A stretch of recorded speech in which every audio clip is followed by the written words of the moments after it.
Alors, comme vous le savez, je connais bien la société israélienne, je connais bien l'hébreu, grâce à mon expédition de 67-69 au lendemain de la guerre des 6 jours, je me suis imprégné complètement en tant qu'ethnologue, si on peut dire en herbe, de cette société, de cette langue, de ce pays. Et j'ai continué à entretenir mes relations avec ce pays sous différents angles. Et notamment, j'ai épousé une Israélienne à une époque, une Israélienne venue d'ailleurs de Russie, d'Ukraine. Et pourquoi est-ce que j'ai quitté Israël en 69, mettant fin à une expérience de 2 ans à peu près, puisque ma première immersion en Israël était de juillet 67. Mais il y a eu des interruptions entre temps. Eh bien, ça tient au fait, donc à l'époque j'avais donc 21, 22 ans.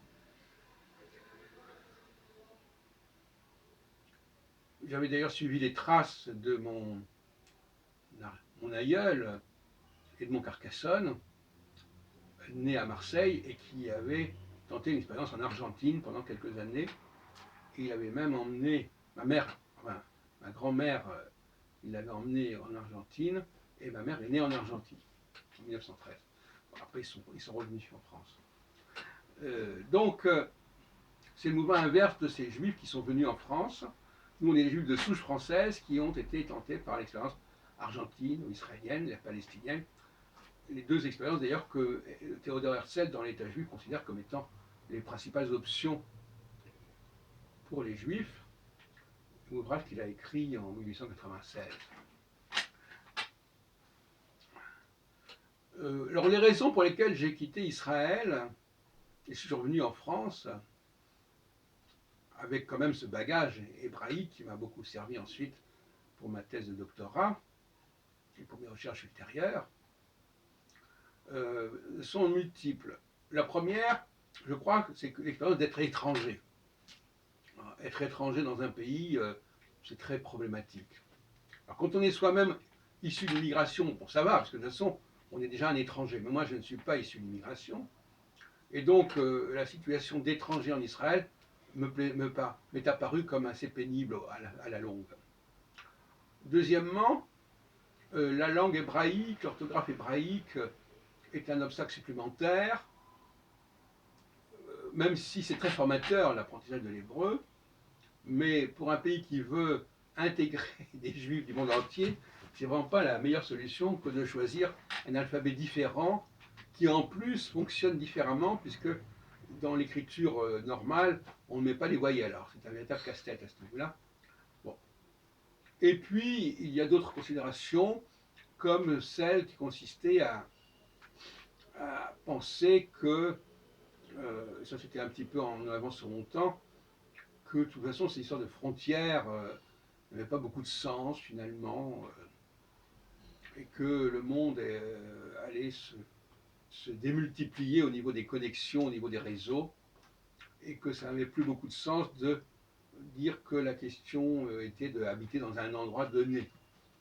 Et effectivement, on le voit, le développement du communautarisme, même en Israël même, puisque les Juifs qui ont émigré en Israël, notamment dans les années 70 et puis 90, sont restés très repliés sur eux-mêmes en Israël.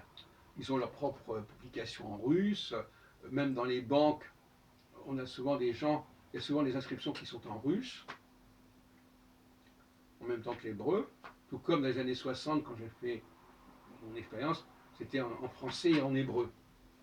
Quelques 30 ans plus tard, c'était en hébreu et en russe. Bon, donc il y a un communautarisme évident, donc finalement, je crois qu'avec le recul, je me crois que j'ai eu raison de ne pas m'enfermer dans ce domaine-là. Et puis, au niveau de la recherche scientifique, la recherche historique, je me suis aperçu que je n'avais pas de talent pour étudier les manuscrits. Et donc, par la suite, je me suis concentré sur les débuts de l'imprimerie en France, les 15e, 16e, 17e siècles.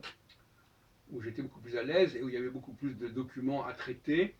Et là aussi, l'expérience judaïque, euh, je l'ai mise un petit peu sur une voie de garage, quelque part, même si depuis quelque temps, mon travail sur la Bible, sur l'Ancien Testament, m'ont permis d'exploiter de manière intéressante mes connaissances hébraïques.